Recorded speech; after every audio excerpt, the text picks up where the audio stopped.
Hello everyone, and welcome back to another video. This time, we will be ranking all of the coasters in Florida based on how extreme they are. So let's just jump right into this.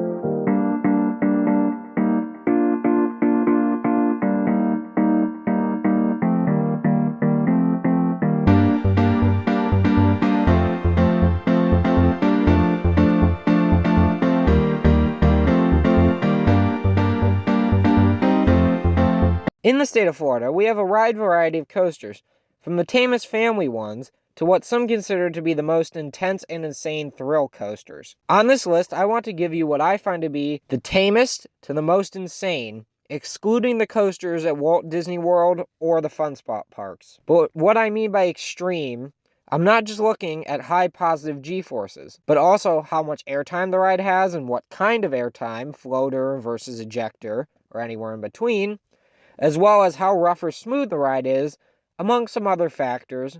But I'm not really looking at stats, because even tall and intimidating coasters can be tamer in forces. I will also be very nitpicky on rattles and roughness. Some of these rides have mild vibrations that aren't that noticeable, but I want to give you an idea for what you may be in for if the ride isn't running at its best. Also, these are just my opinions on how I feel the ride's intensity levels stack up. To start off the list, at number 26, we have Air Grover at Busch Gardens, Tampa. This is just about as basic as a kiddie coaster as you can get, pulling no forces and being a great introductory coaster for a lot of kids. At number 25, we have Super Grover's Boxcar Derby at SeaWorld Orlando. This is another basic kiddie coaster, just to me it feels slightly faster than Air Grover. At number 24, we have the Trolls Troller Coaster at Universal Studios, Florida.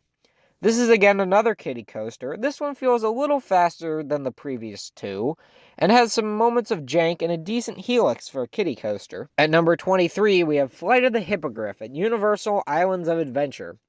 This is the last kiddie coaster on the list, and this one actually feels like it has decent speed, and actually has some vibration and rattle to it. Plus, the brakes at the end make you go flying forward. For number 22, we have Journey to Atlantis at SeaWorld Orlando. This is one that can be barely considered a coaster. It is more of a flume-type ride, but it does have a small coaster ending. The first part starts out as a small dark ride portion before a couple of outdoor lift hills and a flume drop that is nothing crazy.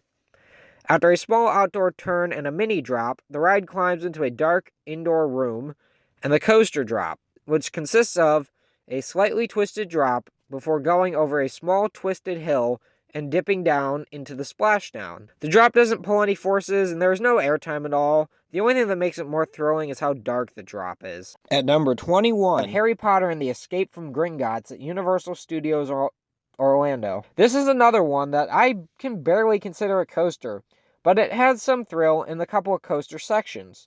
The ride actually starts off with a bang, and during the first scene, the track actually tilts to about a 45-degree or more angle, and then the train drops down into a dark tunnel. The drop has a small stomach drop sensation, but nothing crazy in the tunnel happens other than a small twisting S-bend before it coasts down some straight track. The tilt track can be surprising to some people, but not really intense, I would say. For most of the rest of the ride, you just go through some screen scenes with some moving track segments, but nothing crazy. Then in the second to last scene, there's a small launch, but the launch isn't anything super powerful, before the train ascends a sharp turn and hill, but again, it doesn't do anything crazy. At number 20, we have the brand new family coaster at SeaWorld Orlando, Penguin Trek. This is one of the tamest family coasters I've been on. The ride starts off with a small dark ride section and has a small dip before the first launch, which is actually surprisingly punchy. This launch is actually really good for this coaster and definitely the standout element on the ride for me. After the first launch, the train goes into a high turn before some more twists and turns and a small hill, all of which do absolutely nothing in the way of forces. Then you hit the second launch, which is again decently punchy, before a turn with a little hang time, and then a couple more twists and turns before the brakes, again with no forces. I will say the restraints are very comfortable and could make some younger kids feel safer about the ride, but the older kids and adults don't feel super restricted either. Overall, the ride is like a monorail with some rattle to it, and comfortable trains with no forces and 2 decent launches, plus some good theming on the indoor part. At number 19, we have Cobra's Curse at Busch Gardens, Tampa. This ride is not the craziest thing, obviously, as it was designed for families, but it does have some decent forces and interesting elements. After a tiny dark ride portion, the coaster goes up an elevator lift before an outer bank turn by a massive snake statue, before dropping down and going through a couple of turns with some decent forces for a family coaster, and has a little bit of a rattle to it. More like the train vibrates because it's not the best quality ride. The train then enters the mid-course and the cars turn backwards before dropping down into a tight helix with pretty good positive G-forces, before the train begins to climb a lift hill backwards. After accelerating over the top of the lift, the cars unlock and begin to free spin, as the train goes into a couple of high turns before some low-to-the-ground serpentine sections before the final brakes. The turns have some nice weightless feelings, depending on which way you have spun or are spinning, and the spinning adds some slight whip to the ride. The ride doesn't rank higher in intensity despite it actually being the first coaster with good positive Gs, or even decent positive Gs, because there was really only one section that has forces, and the turns have only a little weightless feeling,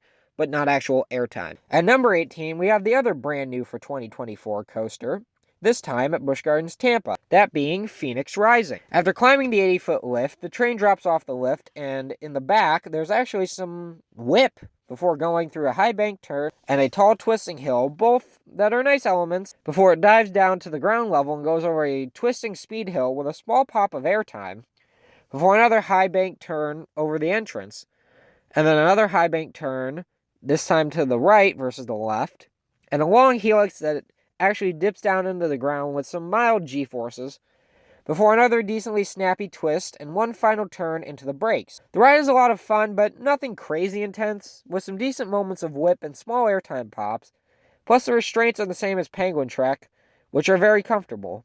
And the ride has only a mild rattle, more in the front than in the back. At number 17, we have Revenge of the Mummy at Universal Studios Florida. For the theming of the ride, it could be a little more frightening for younger kids, but I'm more focused on the actual coaster elements themselves and less the theming. The ride starts off with a slow-moving dark ride section before jerking to a stop in front of a wall, then reversing down a small hill and going through a turntable, before the train goes through a decently punchy upwards launch with a sharp ejector pop in the back, at the top, before going through some more twists and turns and another airtime hill with sustained floater, before flying into a fake-out ending scene, before a small twisting finale. The ride does pull some decent forces and has a couple pops of airtime, and the launches are very good, but the ride is only mildly intense for a small portion of the ride, and while it is fun, it isn't full of coaster forces for the whole ride, only 2 portions, and the second portion is very short. At number 16, we have Cheetah Hunt at Busch Gardens, Tampa. The ride is marketed as a family coaster, but to me it's more a thrill coaster than a family coaster. The ride starts off with a pretty punchy launch leading into a slow turn, before the second launch, which is really punchy again. It then ascends into the Wind Catcher Tower, with a nice scenic figure 8 on the top, but the ascent into and pull out of are pretty forceful, and there is a nice pop of airtime after the level out at the top and leading into the drop down. The train then goes through a twisted hill before a floaty 0G roll, the first inversion on the list, before the mid-course and a turn down to the serpentine section over the water, which is super fun and mildly whippy. The train then hits the third and final launch, again, very punchy, before an airtime hill with a good pop, and then another twisted hill, this time low to the ground, that is pretty whippy and has good ejector airtime, before coasting around another small hill and turn into the brakes. The ride features decent forces in all the valleys and a few airtime pops with good punchy launches.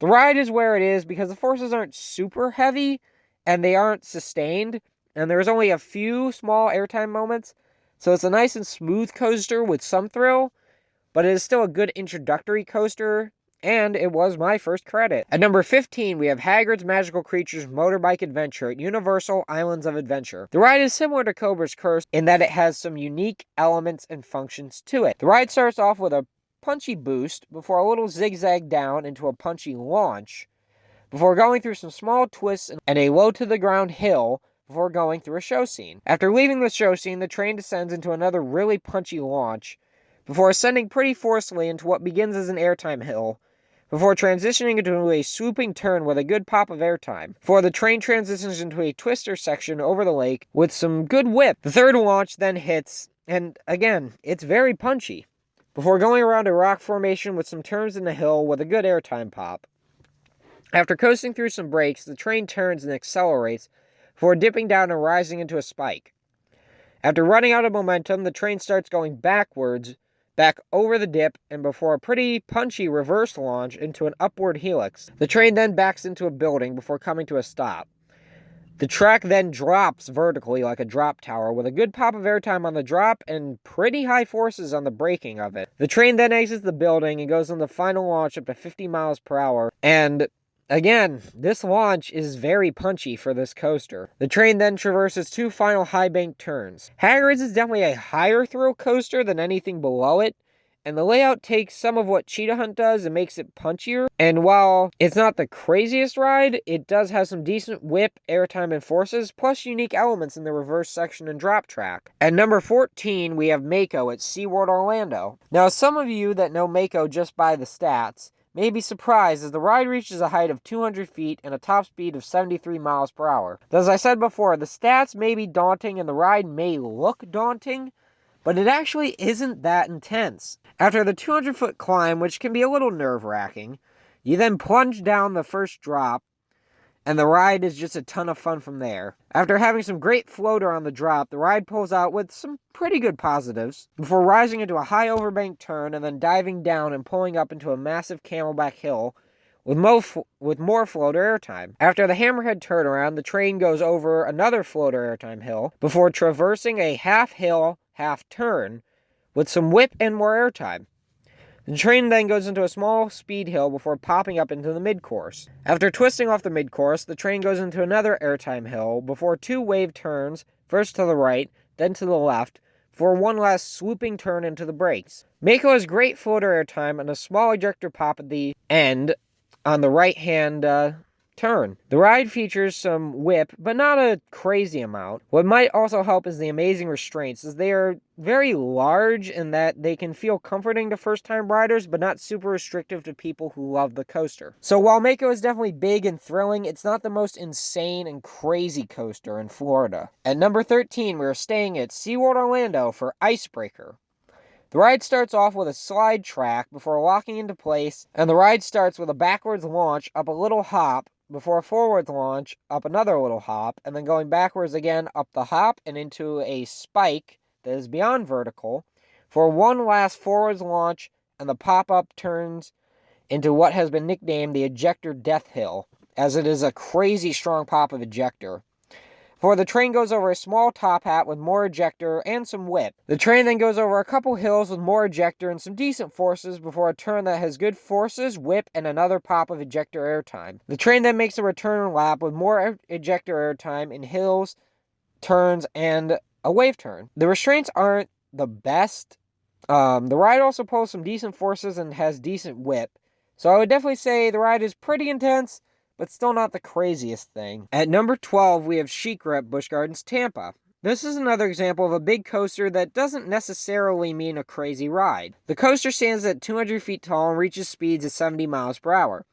After the lift climb and turn at the top, the train stops and holds over the 200-foot tall, 90-degree drop, before being released in a drop of spectacular, sustained ejector airtime. The train then pulls out very forcefully before going into an Immelman, with a little hang time before going into a swooping turn packed with some pretty high positive G-forces, before it then unbanks and enters into the mid-course, with a small, sharp pop of ejector airtime. After a hard mid-course, the train drops down 90 degrees into a tunnel, with a pop of ejector airtime before pulling out forcefully and into a high turn, before then splashing down into a pool and popping up with another airtime pop and one last forceful helix. SheiKra is actually a pretty forceful coaster with some nice decent pops of airtime. At number 11, we have my personal favorite coaster, the Jurassic World Velocicoaster at Universal Islands of Adventure. After the pre-launch show scene, the ride starts off with an amazingly punchy launch that actually features airtime, before going through the first two inversions with great forces in the ascents and valleys and great hang time on both inversions. After the train twists around the Raptor padding, going over a couple of airtime hills with strong airtime, and some turns with some very good whip. The valleys also have some decent forces. The train then goes through a turn and hits the second launch, which is just amazing, before slamming into the top hat with great positive G-forces. The crest of the top hat has amazing airtime before more good G-forces on the pullout. The stall doesn't do too much. The double helix has great forces in the valleys and great airtime on the wave turns, and the outer banked hill has some great airtime and whip. The bunny hop over the water has good ejector airtime before the insane Mosasaurus roll with just amazing whip and upside down airtime before the amazing twisted double up with great whip and ejector airtime again. Now the ride is amazing and pretty crazy, but it's also smoother than the coasters above and not quite as intense or crazy as some of them either. To kick off the top 10, we have Kraken at SeaWorld Orlando. After the drop, which features a slight amount of airtime, the ride traverses several inversions, including a vertical loop, a dive loop, a cobra roll, and a 0G roll, before the mid-course brake run. Then the ride goes through another vertical loop, a long drawn-out hill, a tight turn in a tunnel, before one last whippy corkscrew. The ride isn't overly intense G-force-wise, and while the corkscrew, 0G roll, and cobra roll are pretty whippy, the ride isn't that crazy and definitely not as intense as everyone says.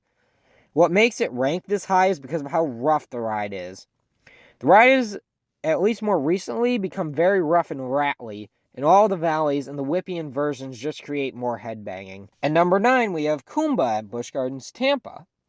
The ride is another inversion heavy coaster. It features a vertical loop, a dive loop, a cobra roll, a 0G roll, and 2 corkscrews, as well as a twisted drop and a decently forceful ending helix. The cobra roll and 0G well, as well as the entrance and exit to the mid-course, are all whippy, and there's a surprising pop of airtime going into the cobra roll. Again, to me this ride isn't packed with positive Gs. I mean, the ending helix has some decent forces, but the reason the ride is up is this high is because it has even more of a rattle and roughness than Kraken, and has more headbanging even with the B&M trick. At number 8, we have Pipeline the Surf Coaster at SeaWorld Orlando.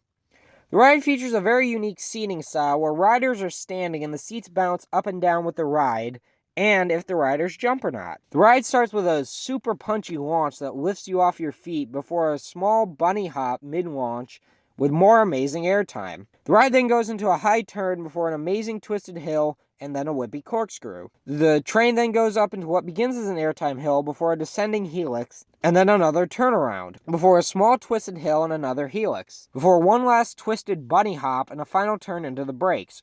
All the twisted hills in the back half and the one in the front half have great airtime, especially that ending bunny hop.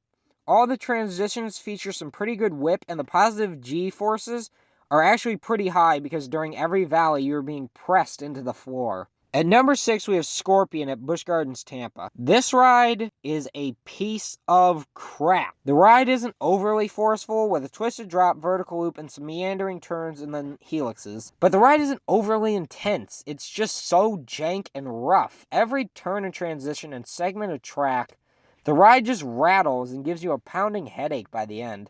It's not fun or intense, just rough, which is what gets it so high on the list. At number 6, we also have another coaster from Busch Gardens Tampa, this time Montu. This ride is an inverted coaster, and it starts off with a super whippy twisted drop before a forceful vertical loop, a small pop of airtime into a snappy Immelman, before a whippy 0G roll. The train then goes into a really snappy and intense bat wing that makes you lose feeling in your legs. After a super snappy twisted drop off the mid-course, the train rips into a tight vertical loop, before the ride goes into some nice smooth turns before one last whippy corkscrew out of nowhere, and then turns into the brakes. The ride has some good whip on the inversions and some of the turns. The valleys are decently intense with some good forces, especially on the batwing. Overall, the ride is decently smooth and pretty intense with some good whip. Now, for number 5, we have Hollywood Rip Ride Rocket at Universal Studios Florida. After a menacing vertical climb, the ride drops down and goes into a non-inverting loop before popping up into a brake run. After dropping off, the train enters a helix that flies through a building before ascending in a high, sharp turn before popping up into another brake run. The train drops off the brake run into a twisted hill through the loop before a wave turn over the queue, and then another brake run. The train drops down into a small S-bend with a bunny hop before going into an incline helix, and then another brake run. After this, the train traverses one final S-bend and into the final brakes. The ride actually features amazing pops of ejector on the entrances to all the brake runs, so that kind of negates them being there, but they're still annoying. Some decent positive G-forces in the valleys, but what makes it rank this high is how rough and jank the ride is. The train tracks the course horribly with a crazy amount of roughness. The entire time, the train feels like it has square wheels and the track is full of potholes, as your head just gets tossed and jostled around as the train tracks the course. At number 4, we have Manta at SeaWorld Orlando. After dropping off the lift with a decent amount of whip, the train pulls up pretty forcefully before a stupidly intense pretzel loop that absolutely mashes riders to their seats while they're laying on their back, as Manta is a flying coaster where you are laying on your stomach, but during inversions you are on your back. After the loop, the train turns into a whippy inline roll before a swooping turn that is pretty intense, then a whippy 0G roll. After dropping off the mid-course with a small pop of airtime, the train swoops down by the water before a high turn with some more whip, and one final whippy roll before I turn into the brakes. Manta doesn't feature insane positive Gs all the way through the ride, but the valleys do have some decent forces and the rolls have some good whip. What pushed this coaster so high is the pretzel loop, as that is one of the most intense coaster elements I've experienced. At number 3, we have Tigris at Busch Gardens, Tampa.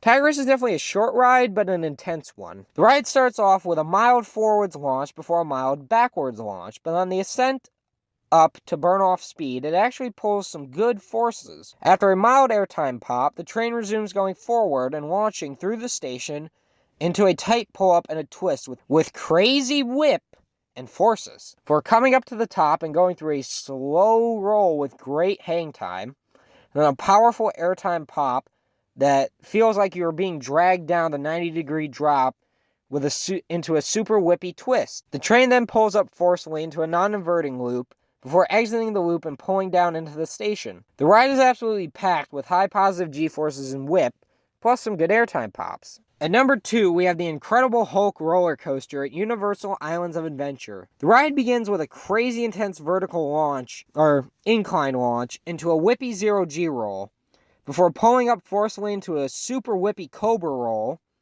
then going into a super intense vertical loop and diving into a tunnel. The train then flies into a massive helix around the launch tunnel, pulling insane positives, all the while you are being crushed into your seat. The train then goes through a super whippy corkscrew before diving into a trench and into another super intense vertical loop, before going through some tight turns and a super whippy transition before snapping into the mid-course. After dropping off the mid-course with a pop of airtime, the ride goes into a corkscrew that is either very whippy or has great hang time, for a decently forceful helix into the brakes. Hulk is by far the most positive G-force heavy coaster in Florida, and on some days can be kind of rough, but usually not awful. The entire time you are just being crushed by the G-forces or going through super snappy transitions and inversions. Now, for what I consider to be the most insane coaster in Florida, we have Iron Gwazi at Busch Gardens, Tampa. This ride is absolutely out of control. After a small turn and dip, the train climbs the lift. The Beyond vertical drop features amazing sustained ejector before you are being crushed by positive G-forces on the pullout. The train then rises into a massive Outer Bank hill with more sustained ejector and amazing whip. The train then flies through a high forceful pullout before turning into the death roll. This is one of the most insane inversions I've ever experienced. The roll features amazing sustained ejector and just insane whip. The train then rises into a forceful overbank that on the exit features an ejector pop. The train then goes through another forceful pullout before whipping and ripping into amazing sideways airtime in a massive wave turn. The train then goes into another airtime hill that has amazing ejector and ends in a whip up into another wave turn that features more ejector. The train then goes into a 0G stall that has great hang time and whip on the entry and exit, before another half hill that leads into a massive turn for 2 off-axis hills and a trick track, with some more insane whip through the transitions and even more insane ejector coming off the second hill. The train then goes through a super forceful turn into amazing low-to-the-ground camelback, and is one of my favorite airtime moments on any coaster. The train then hits one final intense turn before snapping into the brakes. Iron Gwazi is absolutely relentless from start to finish and features the craziest ejector airtime, combined with insane laterals and phenomenal positives in every valley, combined with a minimalistic lap bar. And the ride just feels like it's picking up speed more and more as it's approaching the brake run. And that definitely makes this the most intense and crazy coaster in Florida, and one of the craziest coasters I've ever been on. But those are my rankings of the coasters of Florida by intensity. Let me know if you would change anything's position down below. But that's all for this time, and I'll see you all next time on another adventure.